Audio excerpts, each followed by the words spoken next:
My name is Lena Woods, and a week before my parents' anniversary, my mother handed me a glossy white binder, like she was giving instructions to a caterer, not her daughter. "You'll be decorating, serving, cleaning, and smiling," she said, her voice emotionless and crisp. "Please don't embarrass us, Lena." My sister Lauren didn't even look up as she laughed. Free labor always shows up. I nodded like I always did, because arguing never changed anything. I carried the binder upstairs, feeling its weight press into my palms. It didn't just feel heavy, it felt final, like someone had quietly carved my role into the family stone without ever asking if I wanted it. I opened the binder on my bed, page after page of instructions, timelines, color-coded checklists, a diagram for a dessert table, a highlighted note, "No jeans. You represent us." Not a single please anywhere. My father walked by the doorway without glancing at me. Lauren shouted from downstairs, asking if I could drive her to her laser appointment tomorrow because Ethan's too busy. I stared down at the binder and felt something inside me go numb. 3 months earlier, when I moved back home, things were different. Or maybe I just believed they were. Rent had skyrocketed, 2 freelance contracts fell apart, and I didn't have enough saved to float me through. I asked if I could stay just for a little while. My parents smiled and said, "Of course, sweetheart," like they were doing me a kindness. But after the first week, kindness turned into debt. I bought groceries once, then every time. Covered one late utility bill, then all of them. Cooked dinner once, then cooked and cleaned every night. Mom started calling me "our little helper" in front of guests. Dad joked about me being the live-in maid. Lauren would hand me her dry cleaning and say, "You're passing by there anyway, right?" Even when I wasn't. They assumed, expected, took. And I let them, because I didn't want to fight while I was vulnerable. I needed stability, not conflict. I needed time to get back on my feet. But the binder pushed me past some invisible edge I'd ignored for months. I sat at the kitchen table long after everyone went to bed. The binder was open in front of me, like a map of my own erasure. I didn't cry, I didn't shake, I didn't even think. I just opened my laptop. Every catering order, every food tray, every seafood tower, every vegan plate, every drink service. Cancel, cancel, cancel, all of it. The quiet clicks of my fingers were the only sound in the house. Then I packed my suitcase, called Miles. "Is your offer still open?" I asked. "When do you want me there?" he replied. The next morning, my parents left for their 2-day spa retreat. Hair done, clothes pressed, full of confidence that I would spend all weekend working for a party they planned down to the minute. Mom texted me a new to-do list as they drove off. I didn't open it. Instead, I placed the binder on the dining table with a yellow sticky note that simply read, "Good luck." Then I walked out of that house like a ghost slipping free of its old skin. 5 hours later, after I'd moved into Miles's spare room and eaten takeout while watching him yell at a video game, my phone rang. "Mom." I let it ring once and answered. "Lena, where are the guests? Where's the food? What happened to the decorator? What did you do?" I kept my voice calm, almost gentle. "I hope you're having a relaxing night," I said. "There's no party." Silence, then a sharp breath on the other end. "What?" "You're welcome," I said, and I hung up. The next morning, my phone looked like something pulled from a disaster site. 17 missed calls, 8 voicemails, dozens of texts, family group chats blowing up, even a few unknown numbers, probably confused guests. Someone in the extended family had posted a photo of my parents' empty living room, bare tables, stiff chairs, and the binder placed dead center like it was being displayed for auction. The caption read, "Is this a scavenger hunt?" Another cousin commented, "Waited 45 minutes, so awkward." By noon, the post disappeared, but not before screenshots spread into every group chat my family had ever created. Then came the messages. "I cannot believe you would do this," Mom wrote. "Your father is humiliated." 5 minutes later, "After everything we've done for you." Dad chimed in next. "This is low even for you." Lauren wrote, "You're dead to Mom and Dad. Do you even care?" I actually laughed. The first real laugh in months. I typed one message and sent it to all 3 of them. "Don't contact me unless it's about the box in the garage. I'm not coming back." Then I muted them all. Miles tossed me a breakfast burrito and said, "Welcome to being free." But even as I took the first bite, even as relief washed over me, I knew something else was coming. My family wasn't done. Not even close. When I woke up the next morning, the silence around me felt strangely bright, like the world was trying to make up for the darkness that had always followed me in my parents' house. But my phone was another story entirely. It vibrated so violently on the nightstand that it almost slid off. Dozens of new notifications, more texts, more missed calls, more family drama pooling at my feet like floodwater.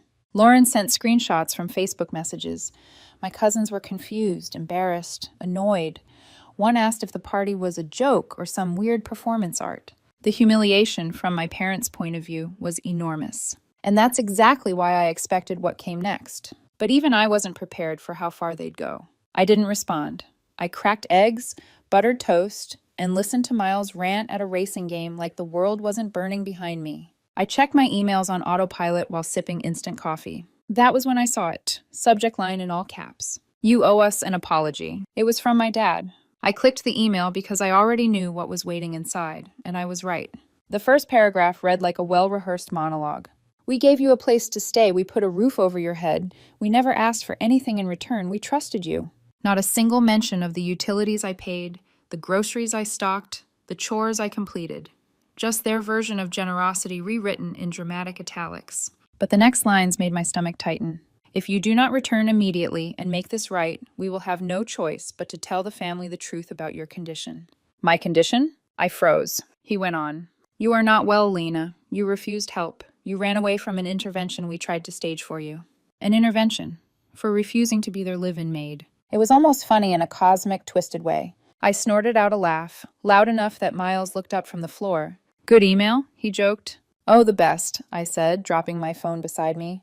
Apparently, I'm mentally unstable now. Miles blinked. "Did they seriously write that?" I tossed the phone to him. "Read it." He skimmed it. "Wow, they're really losing control." And that was the moment it clicked for me. This wasn't anger. This wasn't worry. This was panic. They were terrified. Not for me, for themselves.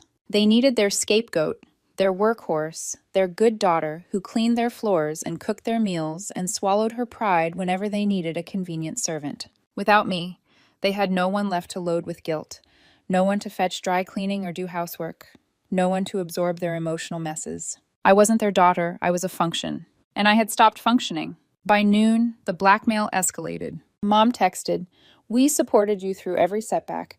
Please don't destroy your reputation over something so petty." Then, "What do you want us to tell people?" Then, "You'll regret this.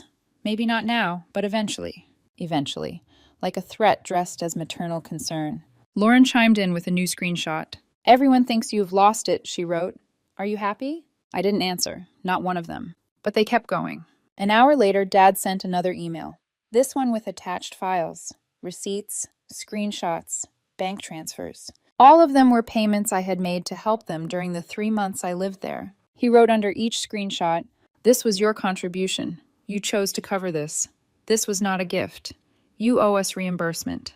I stared at it in disbelief. The money I paid was now being framed as debt? They were building a case, a narrative, a way to spin the story so the blame circled back to me. I almost typed a reply. My fingers hovered over the keyboard. An entire paragraph already formed in my mind. Sharp, clear, damning. But then I took my hands off the laptop. No, that was what they wanted. A reaction, a weakness, a sign they still had influence over me. I closed the laptop and stepped outside into the cool air. Miles was sitting on the porch, eating a bagel and drinking Red Bull like it was a food group. He looked up. "They're never getting you back, are they?" "Not in this lifetime." Later that night, a voicemail from Mom arrived. 5 minutes long. Her voice was eerily calm, controlled. That was always worse. It meant she'd rehearsed every line. "We're considering our legal options," she began.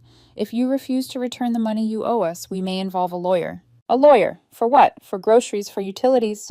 Then she added, "You still have things in the garage. If you don't come for them soon, we'll assume you don't want them." I laughed so hard I had to pause the voicemail. Miles stared at me. "What?" he asked. "They're threatening to keep my childhood soccer trophies." Miles threw his hands up. "Set them on fire, then." I nodded. "Honestly, they can."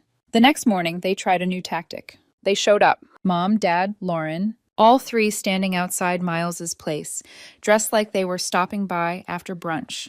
Sunglasses, blazers, pastel outfits, the kind of clothes meant for making an impression. Miles appeared in the hallway with a look that told me everything. "You're going to want to see this," he said. I followed him to the window. There they were. And that was the moment I realized something. They weren't just angry. They were prepared. They had a plan. And they weren't leaving without making a scene. This wasn't a visit. This was an ambush. Miles didn't even need me to say anything. He stepped out onto the porch and shut the door behind him with a calmness I knew he didn't feel. Through the cracked window, I could hear my mother's voice float upward, soft, sugary, manipulative. "Please, Miles, we just want to talk to Lena. This isn't how families should treat each other." I rolled my eyes so hard it hurt. Family. They only used that word when they wanted something. Miles replied, "She's not coming out." My mother gasped like he'd slapped her. "What do you mean she's not coming out? We're her parents." "And I'm her friend," he answered evenly. "She doesn't want to see you." My father jumped in, loud and theatrical. "Miles, son, you don't understand the damage she's done. She's confused. She needs guidance. You're enabling her." There it was, classic dad. Control, wrapped in condescension. From the window, I saw Lauren lean against the car with her arms crossed, smacking gum and smirking like she was watching a drama unfold on TV rather than participating in one. "Wow," she laughed. "They brainwashed you too." Miles held his ground. "You're trespassing. Leave." My mother's voice snapped, the sweetness dissolving. "Miles, stop being ridiculous. We're here to take her home." I felt a small shiver crawl up my spine at the word take, as if I were a misplaced object, a possession. And then, because my family never knew when to quit, 2 more cars pulled up. A gray sedan, a blue SUV. Out stepped my Uncle David and my cousin Marlene. I felt my stomach churn. This wasn't a pop-in. It was a coordinated mission, a rescue operation they'd designed without my consent. All of them marched toward the porch as if they were a united front, a chorus of disappointed relatives ready to lecture the black sheep back into obedience. Miles's voice hardened. "You have 5 minutes to leave before I call the police." Uncle David scoffed. "Police? For your family? Don't be dramatic." "Don't test me," Miles said. "This is all being recorded." He lifted his phone, and I glimpsed the red recording dot reflecting off the window. Everything froze. Marlene shifted uncomfortably. I didn't sign up for this family meeting disaster," she mumbled. "I'll wait in the car." Smartest thing she'd said in her life. Lauren rolled her eyes so hard it was almost comical. Whatever, she's going to come out eventually. But even she sounded less confident than usual. Dad tried to regain control. "This is a family matter. You have no right." "I have every right," Miles interrupted. "It's my house. You're on my property. You weren't invited. And if you don't leave, I'll make sure the cops escort you off." Silence. A long, heavy silence. Then the unraveling began. Uncle David was the first to leave, muttering about not dealing with this circus. Marlene hurried after him. Lauren took a few slow steps backward, chewing her gum with less enthusiasm. My father lingered, jaw clenched, nostrils flaring. My mother stood perfectly still, clutching her purse like it was the last thing anchoring her to reality. Her sunglasses hid her eyes, but her voice cracked when she finally spoke. "Lena, sweetheart, you're making a terrible mistake." I didn't move, didn't respond, didn't even let her hear me breathe. Miles stepped forward. "Time's up." My mother hesitated for one long, painful second and then turned around and walked away. No dramatic exit, no shouting, no final threat. Just the quiet, ugly sound of defeat. When Miles came back inside, he let out a long exhale. "They're wild." I sank into the couch. "They're desperate." He sat next to me, elbows on his knees. "Lena, you know you can't hide here forever, right?" I stiffened. "Are you kicking me out?" "What? No." He laughed, shaking his head. "I'm saying you're ready, not because of them, because you're finally choosing yourself." Those words landed in my chest in a place that still felt raw. Choosing myself. I'd never done that before, not really. The following morning, I called the landlord I'd been avoiding for weeks. I toured a tiny apartment that same afternoon, a cramped one-bedroom with scratched wood floors, a buzzing heater, and a bathroom fan that roared like a jet engine every time it turned on. But it was mine. Every flaw, every creak, every crooked cabinet handle. Mine! By Saturday, I had the keys. Miles helped me move my 2 boxes, one filled with clothes, the other with random cords, old notebooks, a dented mug, and an unopened birthday card from years ago. When he set them down in the middle of the empty living room, he smiled at me. "Welcome to your first bad decision made on your own terms." We sat on the floor eating cold pizza, surrounded by the sound of nothing at all, and it felt perfect. For the first time in my life, silence didn't feel like loneliness. It felt like freedom. Over the next 2 weeks, I worked on new editing contracts. My pace improved. My ideas felt clearer. Clients noticed. Work flowed in. My days finally had rhythm. Coffee, emails, edits, dinner, sleep. No chores, no guilt trips, no demands disguised as family duty. The world felt breathable again.